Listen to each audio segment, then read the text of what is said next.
Not Nerd Podcast, episode 284, worth every penny.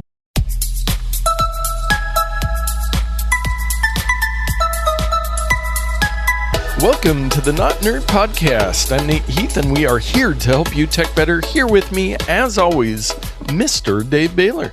Well, hello. Mr. Dave Baylor couldn't be here today. This is Sir Paul McCartney. Oh. No, I sound more like a Ringo on that one, didn't I? Yeah, that was definitely Ringo. Well, hello to you, sir. Yes. It's always great to see you, your kind face, and your wonderful mustache. Well, let's get right into some follow-up this week, Dave, as we always, or most of the time do. I wanted to follow up on the iOS app tracking. So we talked last week about the story 96% of people weren't opting in, according to some company. And then I wasn't getting any. And then right about the same time, I went into my settings and turned on app tracking, which was turned off. But then I also updated to 5.1. Yes. And then as I was opening apps, I was getting the little notification that says, would you like this app to be able to allow to track you? Which I do like that granularity of saying, hey, Facebook, please take all my information. That was for you. Or, hey, random game or flashlight app. No, you don't need to. So you making those choices, much like the location services or the Bluetooth services. It's one more on that. Yeah, but the joke's on you. Facebook's taking your information whether you say you want them to or not. Yes. Whether you have an account or not with Facebook. But that's right. We've beat that one many a time. But yeah, just a little update on my experience with it. And so you'll probably see those. And I did see, and I've heard some people talk about the fact that there is some verbiage, some more nuanced verbiage that the app can give you where they can say, hey, the reason that we're doing this is because of this. Like, I think it was Candy Crush said, hey, we'd like to be able to do this cross-tracking to be able to connect to your Facebook account. And so they are able to provide a little information instead of just this ominous pop-up. So as many of us who have iOS devices are dealing with that, that's my experience so far, and we'll see where it goes from there, and see if my ads just start going completely random, or if I still get targeted ads, which I think will be the case. Yeah, my guess is there won't be much change. And I haven't experienced any of this pop-up stuff because I have do not track turned on in my settings. So I guess it must just be a universal thing that says no to everything. Yeah, so it must have been after I flipped that on. So be aware of that if you're looking for more cross-app tracking in your life. Yes. We have avoided much talk about NFTs, the non-fungible tokens that we tried to explain once, and I've read some good explainers. It seems like, for one, there was so few NFTs that there was a lot of talk because some of them were going for a lot of money, but I think still something there. It's just not the overwhelming news story it was a month or so ago. But Merriam-webster is selling the definition of NFT as an NFT.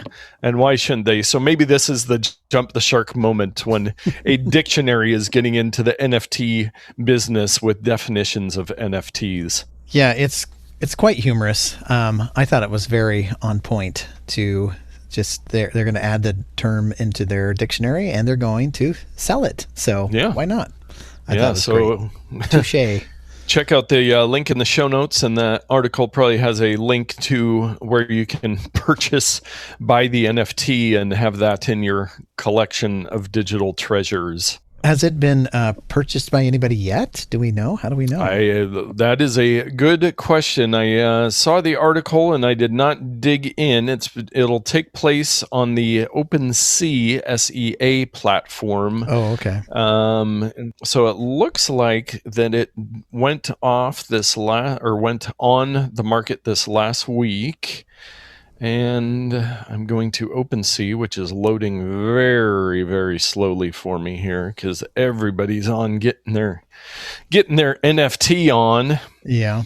Okay, so I finally got in and took a look at things, and it looks like it did sell this last week for 15 MF, or WETH, which is somehow related to Ethereum. So it does not give me a the world of Bitcoin. I'm seeing cryptocurrency. 15. Yes, 15 WETHs, but whatever a WT. Yeah, ETH is Ethereum and W is who knows. Yeah, it's some wrapped Ethereum. Oh my goodness. We're getting into Crypto Watch before I even get into my Crypto Watch story. So let me quickly see. Price to US dollars, $1,732 times 15. So somebody apparently spent $26,000 on the definition of NFT from Merriam-webster. Every penny. Yeah. Yes.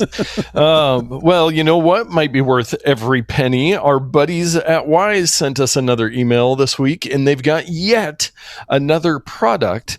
And this time they have gone to the Wise Buds Pro. So these are similar to the AirPods Pro, coming at least the pre-order price of $60 plus shipping. Yes, and I've had people report back to me regarding the over-the-ear Wise noise-reducing headphones, and for $50, they seem to be quite nice.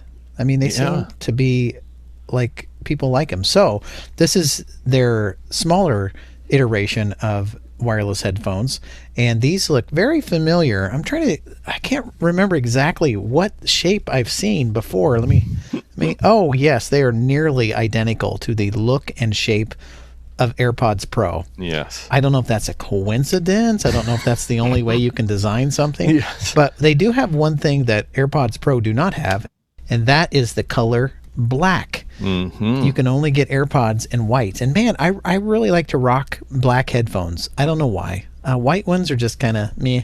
And in fact, I'd love to see some color ones from all of these companies: red ones, orange ones, green ones, whatever. Yeah. But for $60 plus shipping, you can get these kind of knockoff AirPods Pro, and they probably work relatively similar, I'm assuming. Yeah. They probably don't have all of the Apple super tie-in, but other than that, they probably work well. I did pre-order some.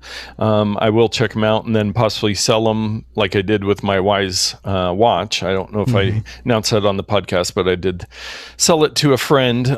But I was scrolling down the page here, and I also saw it says another Wise Buds model is on the way. Don't need the active noise cancellation from Wise Buds Pro? Our upcoming sister product, Wise Buds, skips active noise cancellation for up to 6 extra hours of battery life. So in June, they'll have those.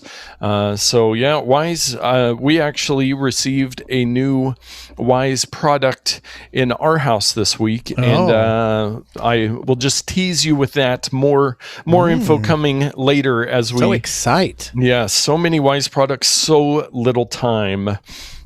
And after our Merriam-webster story that encroached on Crypto Watch, we will get to a Crypto Watch story. Tesla stops taking Bitcoin. Now, Dave, you and I were texting this week as we dabble with pennies in the crypto market. And we talked last week about Elon Musk and his SNL and how that tanked the Dogecoin price. And then this week he announces that Tesla is going to stop taking Bitcoin and tanks the Bitcoin price, which also tanks everything related to Bitcoin. Yes, where Bitcoin goes, most of the crypto market will follow. And now his reasoning was the energy impact, which we've talked about before on the podcast. But there's also some studies that show that Bitcoin don't really use that much energy. But Elon Musk has a lot of power over the crypto market, is what we can learn from this story. Yeah. Ethereum, I'm just looking at it now, today alone has dropped almost $500.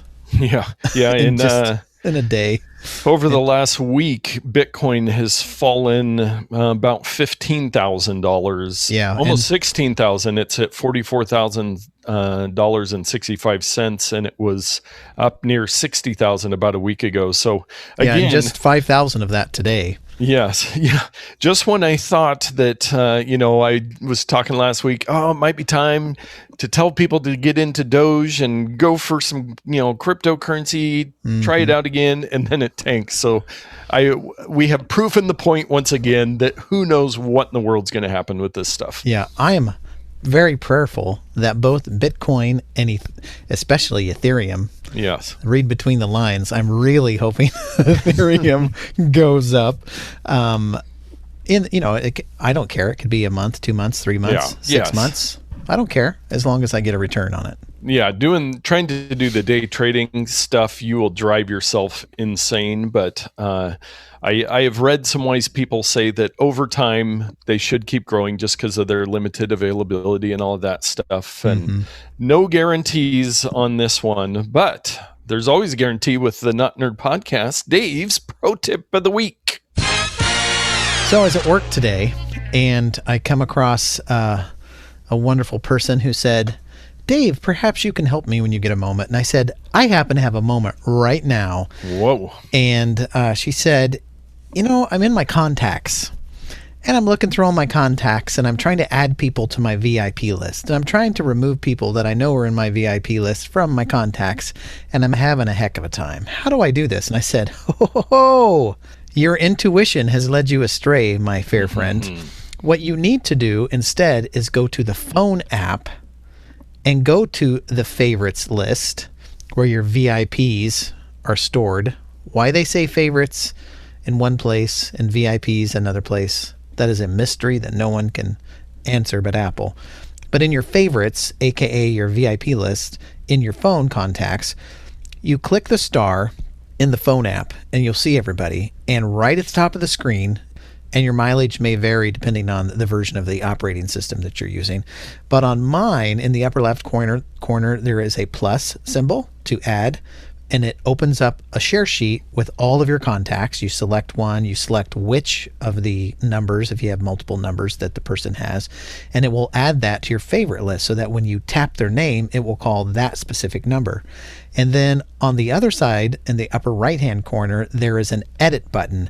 And when you press that, your favorites list will slide over. A bunch of red icons will show up beside it. You tap those and you can delete favorites that you don't want there any longer, or you can actually drag them using the little 3 bars that are on the right side to change their position in the list. So if you want to reorder those, Nate, I'm just going to go ahead and put you right at the very top of my list. Oh, wow. Followed secondly by my wife and then my mom. You're above the two precious women in my life. You are number one, my friend. Oh, I try. Well, that is a great little tip. Yeah, the favorites are nice so that you can have those people that, because I have contacts from the last 15 years in my phone, and some of those people I will never talk to again. And there are a set of probably about 10 people that I actually, want to make sure I hear from and want to be able to easily contact. So thank you for that one. You are welcome. Let us move on to our takes of the week. So I'm a little upset with myself as we were getting ready to record last week. Just prior to that, I saw some stuff about a ransomware attack on this Colonial Pipeline in the southeast U.S. And I'm like, it's another security and privacy story. I won't get to this one. Well, little did I know I could have been on the forefront of the news last week because it was kind of a big deal. And they kind of ran out of gas in the southeast of the U.S. for a while in places. Yeah, I'd heard about the gas shortages, but I had not heard about this headline. And when I looked at it in the notes just now, I read Colonial Priceline. I'm thinking, did Colonial buy Priceline, the online booking agent website? But no, Pipeline. So tell me about this. I'm not exactly sure what's going on. Yeah, so a hacker group called DarkSide demanded they were able to infect the Colonial Pipeline, their computer systems, and install ransomware and encrypt all of their stuff.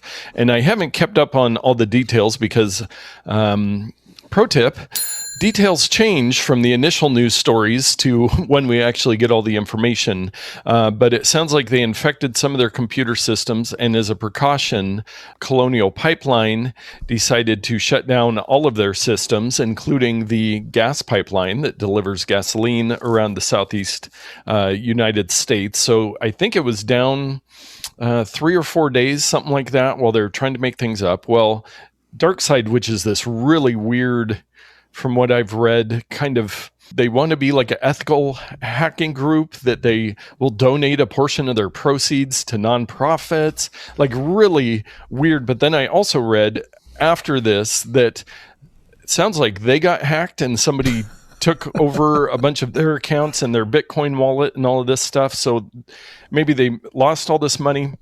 It's a really weird, so many dimensions to this story. Well, first things first, DarkSide is one of the lamest, lowest hanging fruit names of a hacker group. Yes. Like, come on. Yeah. I mean, that's. Are you 12? And I think that they are out of Russia, I believe. So they demanded nearly $5 million in ransom to unlock the computers, which we then found out that Colonial Pipeline paid the $5 million. But then I was reading that DarkSide's unencryption software was so slow that it was quicker for them just to restore from backups, which they had that, and they were up and running before the computers became unencrypted. I mean, it wreaked havoc on gas supply. Well, quick, call the credit card company and negate that transaction. Yes, I know. They paid in Bitcoin, whatever it is, 75 Bitcoin or whatever. Well, those hackers just lost some money. Yeah, they lost all that. But it's really an interesting story. And of course, on the the mainstream news, we hear a lot about just how everybody's out of gas, and they find the 2 or 3 stories of people doing really stupid stuff, trying to hoard gas. Don't put gas in anything tubs besides your gas tank. Yes. And a designed for gasoline can if you run out of gas and have to go get some. But it's pretty crazy. And one of the things that we've talked about before, the fact that they paid this $5 million only gives more motivation to more people to try to infiltrate these kind of places where they are likely to pay the ransom. And it's frustrating, but it keeps happening. And I heard something recently, maybe this will be the big story of the week, that I think it's the Ireland health system or something has maybe been under attack. So hopefully we can, we've been talking about them for years. So I don't think there's an easy solution, but hopefully we can start cracking down on some of these guys and not ruin the infrastructure of the US while they try to make a little money. There is a solution. Completely do all your business unconnected from the internet. Like all your computers are just on a local network. I mean, they can still be hacked, but not as easily. Yes. And then just use an oft talked about, seldom used technology, fax technology, to send information outside of your company. And you cannot put a virus on a piece of paper, my friend. Oh, well, I take it all back. I would rather have ransomware in the world than use fax machines. So I changed my tune. Thank you for that information there. Yeah, anytime. T-Mobiile announced a new product, and I just happened to randomly, maybe they sent me an email, but I didn't hear a lot of news. They've got a new tracker. The Sync Up tracker, much like the Tile tracker or the AirTags, any of those. But this one is connected to their cell network. So you pay a $5 a month fee. So then anywhere where there's T-Mobile service, you would be able to track your tracker. And again, in their imagery, they've got it, looks very photoshopped, but like on the backpack, you have a little lanyard with it hanging off the back of your backpack, or on your bike, it's sitting nicely on top of your little pouch on the people totally steal things. Hide your trackers somewhere, put it somewhere where people aren't going to go, oh, well, there's the tracker, I'm throwing that over here so I can take this thing. Now, if you were worried about losing things and them not being stolen, you can put it obvious. But why would you want this thing hanging off your whatever it is anyways? Well, I have a few comments about this. This is kind of a one-up to Apple and Tile in a sense that cellular networks are everywhere. They flow through the radio spectrum all throughout the United States. And so I can see this actually being a broader and bigger network than any device manufacturer could make because they control the cell towers. However, I do have a few concerns regarding security and privacy. It would be very, very easy for the police or the government to get the information from the cell provider to pinpoint your devices and everything accurately, just like they can get a warrant and get your cell phone information and track you via your cell phone. So if you want the government tracking you, this would be one way to do it. I believe that Apple has generated a way to make it impossible for them and or government officials to track their AirTags. Is that correct? Unless they were able to get access, I guess, to your iCloud account. But I don't know if it even, like with the AirTag, if it keeps any historical data or if it just does live, which we'll get into our next story. Now, the details aren't real clear on the site here, but it does look like it has GPS and cellular technology. You buy it for $60 and then you pay $5 a month. So it is going to be more expensive than... And is that $5 a month per device? If you have like six of them? It says service starting at only $5 a month. Yeah. So who knows? This is if you've got something you really want to track. Yes. Like, I don't know, if a company vehicle or something like that, it's similar to one of those type of trackers. Yeah. Yeah. This is, T-Mobile, we like the things they do. This one, I'm not going to sign up for this one yet, but it does look like another intrigue. And as I just teased, there was Kirk McElhern writing for Intego security blog, or the Mac security blog. He did a fun little experiment. He mailed an AirTag and tracked its progress. Here's what's happened. So he took an AirTag and packaged it up and sent it to a friend. And then he actually set up a script on his computer with Find My Open to take a screenshot every couple minutes so he could see it, go to the post office, and then kind of along the way it would sporadically, it's not like the movies where it's gonna, or maybe even the T-Mobile one where it's gonna show you, block by block. But if it comes close to an iOS device running 14.5, it'll try to update the location. And then his friend got it and had it sitting around the house and had an iPhone, and it was kind of weird. The whole, it's in the range of another iOS device for an amount of time, then it'll kind of beep and give a warning. Now, almost every single Apple product, and usually before it comes out, there is some scaremongering story of, the dangers of this. With the AirPods, it was people just going to be ripping them out of your ears on the subway, or, just like these things that people think of that we don't hear any stories of them. And one of the things that they've talked about with the AirTags is, and why not with any of these other devices, is, stalkers could use these. They could just drop one in your backpack and know where you are. And it's like, well, yeah, maybe Apple's done their best to kind of try to avoid that, but a tracker or a Tile device or one of these T-Mobile ones or a cell phone or anything. A million other things that you could do to do this. But because Apple's the biggest, somebody writes the story and then everybody else gets it in their head and then they write about it and they're like, "Whoa, this is horrible for stalking." And I don't think that is, it could be a problem. Is it something that people need to worry about? If you have somebody that is stalking you, the least of your worries is whether or not they slip an AirTag into your bag or something like that. Would be my take on it. All they have to do is follow you. Yes. There's these things called cars now. Yeah. Yes. Roku. And remember Quibi. So Roku purchased all Quibi's content. I think we actually talked about that before. They're launching original programming. So Roku, the Roku devices, I have a Roku TV, and they're trying to get more. They've got a Roku app where you can watch content through there. They're starting their own original programming, and a lot of it will be all of this Quibi content. And hopefully they won't try the whole rotating phone or the 8-minute episodes or whatever that stuff was, but shoot everything in portrait mode. Yes. Everyone loves to landscape see that on their TV. Yes. But Roku, it says here in the fourth quarter of 2020, the Roku channel reached 63 million people in U.S. households, up more than 100% year over year.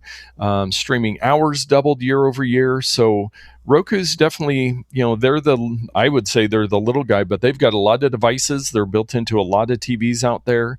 So if you use a Roku device, or if you just want some more original content, soon you'll be able to get the Roku Originals. I do not have a Roku device now, or have I ever? But if I ever get one, I will be looking out for that. Yes, and I will take another quick moment. I'm sure we'll talk more about especially the new Apple TVs soon, as you should have one arriving within weeks, I believe, or next week maybe. I haven't got any shipping notifications on it yet. But I will say I have tried, I use the older Chromecast. I've used some of the Amazon Prime devices. I've tried Roku in my TV. I had a Roku device, and I have had even my 1080p Apple TV. The speed, the amount of time that you will save in a year by having an Apple TV device compared to all of the cheaper devices, I think the holistic cost makes sense to go for the Apple TV. I was over at my parents' house the other night, and they actually have a Roku, but we were trying to load the Hulu app through their whatever Xfinity's calling their latest X1 cable box or whatever. Mm-hmm. It is a 2-minute process to get the Hulu app open. It's built into the cable box to get that opened and get a show launched. So you think how many times you do that over the course of the year? Whereas an Apple TV, they cost a little more, but man, are they fast, and they just work well. The thing is you have to ask yourself, is the Apple TV like 3 times better, since it's like 3 times the amount?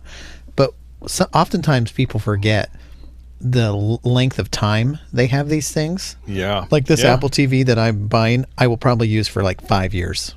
Yeah. And even though it is more expensive, over time, the value add it's pennies per day. Yeah. Nope, I agree. So it is more expensive, and I have not tested any of the other companies, $100 or $150 devices. Hopefully those ones are closer to the Apple TV. But if you I don't think so. This $30 Roku thing, it's got to be about the same as an Apple TV. Well, as somebody that's used them, that is not the case. Mm-hmm.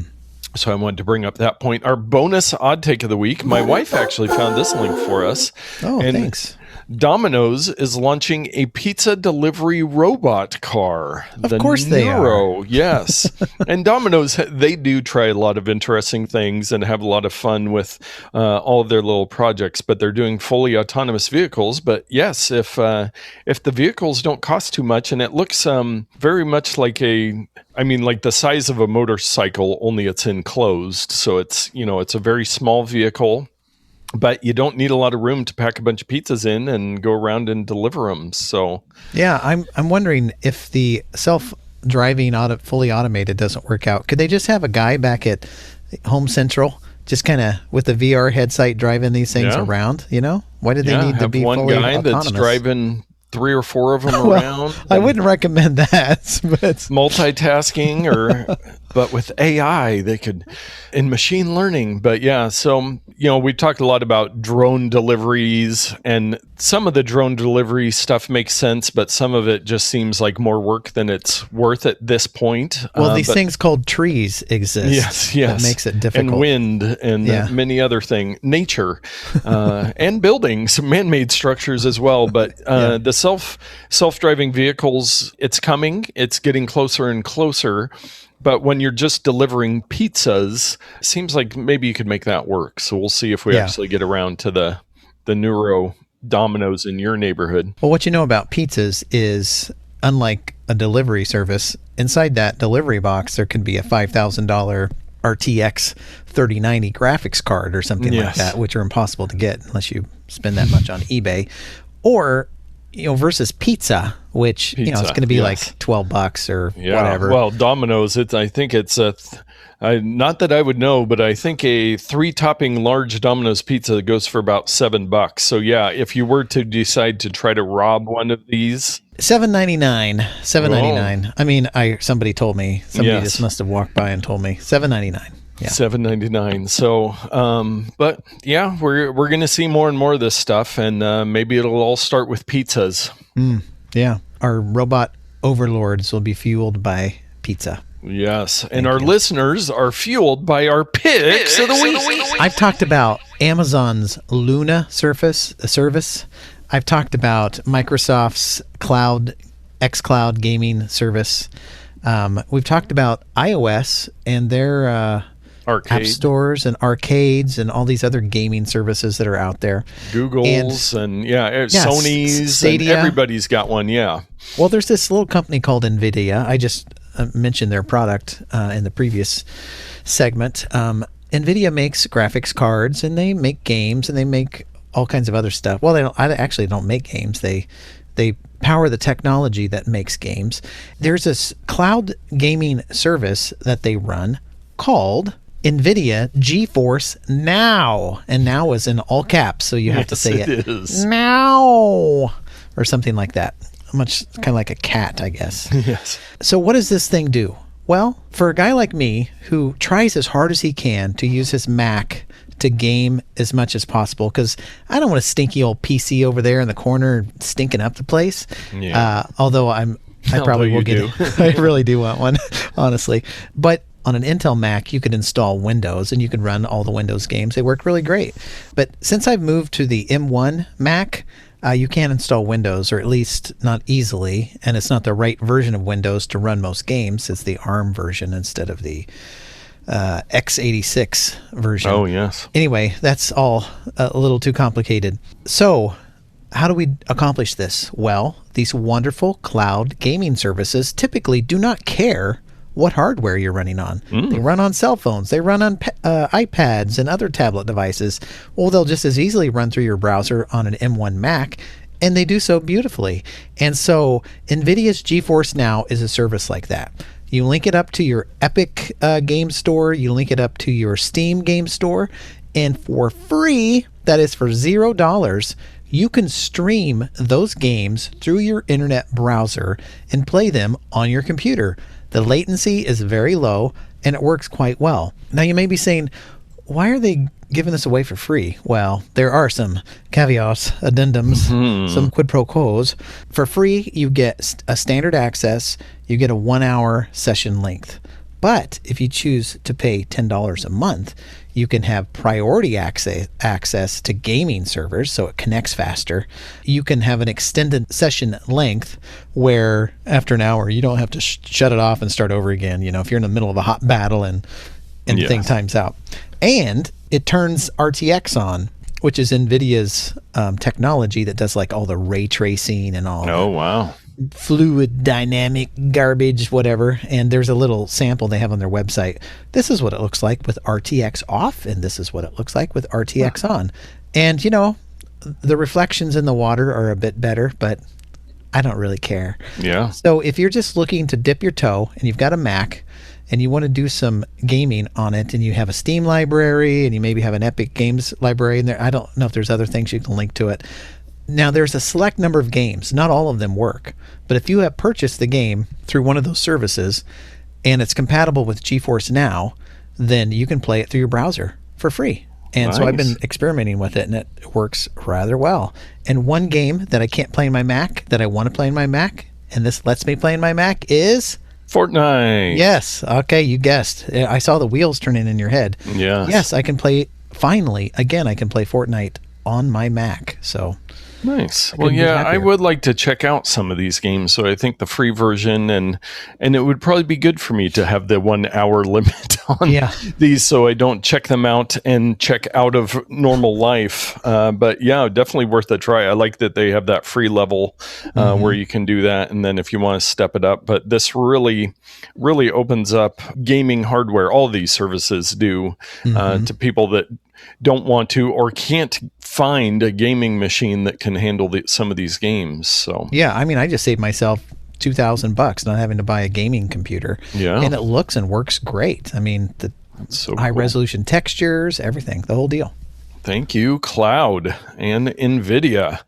Well, my pick of the week, we talked about the fact that I did receive my lovely AirTags, and instead of spending the same price as the AirTags on the cheapest options for holders that Apple does, I went to Amazon, as I often do, and I don't necessarily recommend this one. I like it, but there's more and more options every day. I got the Kenbu silicone case compatible with new Apple AirTag protective cover with keychain ring in denim blue. So it's just a simple little pouch almost that is in the shape of an AirTag. You slip it on, then you slip it on the nice key ring they provided, and it's got a little hole in the back so I can see the poop emoji on this one. And I thought it was a triangle, but no, that is the poop emoji. Poop emoji for my daughter. So, just a really cheap option. It was, Dave, do you want to take a guess of what it costs? There's just one of them, or was this a 3-pack? I just got a 1-pack for now. I've only got one key ring, so I figured I'd try one out and see how it was. I'm going to say $6.99. Right on the dot, $6.99. So it did take about a week, I think, to get it. I'm sure they're making them as fast as they can sell them on these. But for $7, and I think the cheapest one Apple has is like $19.99 or $19, I think. So it's a good little keychain, and it's working great for my AirTag. I have not lost my keys yet. Somebody was asking me yesterday, hey, how are those AirTags working out? And it's like, well, I played with it with my daughter for a little bit, but other than that, I haven't lost anything yet. So that's good. But it's nice having the peace of mind that it's there. The next time I see you, I'm going to grab your keys and we're going to throw them in the river. See if you can find them. Perfect. As we oft hang out by the river. Yeah, you and me, we're always just down by the river all the time, living in our van. Yeah, living in a van down by the river. Yeah, so that's my pick of the week. And our Amazon purchase of the week, we love it when you guys go to Amazon and click through our links to get there and do your shopping, and we get a little kickback. And this week I found, this one might have been you again, Dave, the Key Trio large gaming mousepad with stitched edges, extended mousepad with superior microwave cloth, non-slip base, water-resistant keyboard pad, desk pad for gamer, office and home, 35.4 by 15.7 in black. Well, you're not going to believe this, but yes, this is me again. I bought this for Sam. Are you the only one using our listeners? Come on, I think Dave is the only one using our Amazon links. We've got to get some variety here. Well, Todd bought that money gun or whatever. Oh yes, he did. So, Todd, it's been Todd and you for like the last 2 months. Come on, people. Well, last week it was the iPhone car auxiliary cable. Yes. And for $7.99, and you can get a 5% discount if you click the box. And this week, the product, I believe, was $18.99 because I just transferred money from his account to mine. And here's a little trick. I transferred $19, not $18.99. Oh. He is not getting that penny back. I'm not messing around. I had to do the work. Oh, shipping and processing. And you pay for the Amazon Prime account. I mean, I should have charged him more than a penny. Yeah. You need to charge a service fee to your son. That's after true. all you've done for him. That is so true. I'm gonna go upstairs right now and spank him. Hold on. No, I'm kidding. So now my question is, they have 4 sizes: the extra large, the double XL, the triple XL, and the quad XL. Why did you settle on the triple XL? Well, he has a new gaming desk that is a certain dimension, and so we measured it, and it seemed to fit within the area that he wanted to fill. Yeah. Now, I think it could have been a little bit wider, but then I think it would have been too deep. Unless we got the biggest one. I can't remember which one we got. No, you did not. There's the quad, but that's 47 by almost 24 inches. That's a large gaming mouse pad, as it calls it. Yeah, I think it would have hung off the back of his desk if we'd have got that one. So. Yeah. So it's more of a desk cover than just a mouse pad, as you would think of it. I think in the business world, they call them blotters or something like that. A little sidestep. I watch Adam Savage on YouTube, a former Mythbuster, and he does this. He has a shop, and he always does these one-day builds and different things. And he is a big fan of having just a piece of leather on his work surface. You pound rivets in or whatever. It doesn't damage your very expensive wooden surface because you can always get another piece of leather, and it's very strong. But as a business person might do, I would also love to get a nice leather table surface under all of my equipment, my computer, my monitor, everything, so that the surface is leather. So anyway, that's just a little sidestep. If you're looking for a blotter or a mouse pad, if you're into gaming, they're kind of nice because They you can put your mouse anywhere on them. You can put your cup down on it. It's not going to ruin your furniture. Give your keyboard a little grip. Yeah, so it doesn't slide around. That's kind of the idea with the gaming. And this product is 5 stars on 19,822 ratings. That is impressive. 4.8 stars technically, but it sure looks like 5 stars when you look at I don't know how many of those reviews are real, but you get to a certain point where you have to believe. Yeah, you have to believe. But it looks like a good little product, and it's working fine. Nice. Well, again, hopefully some of our other listeners, please use our Amazon links, buy some weird stuff, so that we can stop talking about all Dave's future picks of the week on the. Well, and to get there simply, just type in. You usually go to Amazon.com. Well, I'm going to make you work a little bit harder. Just type in Amazon.notnerd.com, and it will redirect you to Amazon's site using our affiliate link. So it couldn't be simpler. And save the bookmark and put it in your menu bar. Yeah, exactly. It just works. Well, thank you. I think we'll wrap up this episode. Thank you for listening. Thank you for sharing it with a friend. Thank you for asking us questions. Thank you for grabbing Dave at work today so that he could find his tip of the week. And we love talking technology and helping you get out there and tech better.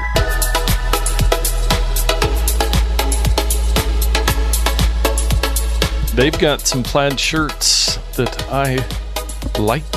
I just keep rocking the same old shirts, and you get new shirts that look the same as the old shirts. Exactly. I have a couple. I have 2 that are so close. They're both dark blue plaid, and it takes me a second to remember which one's not that it matters.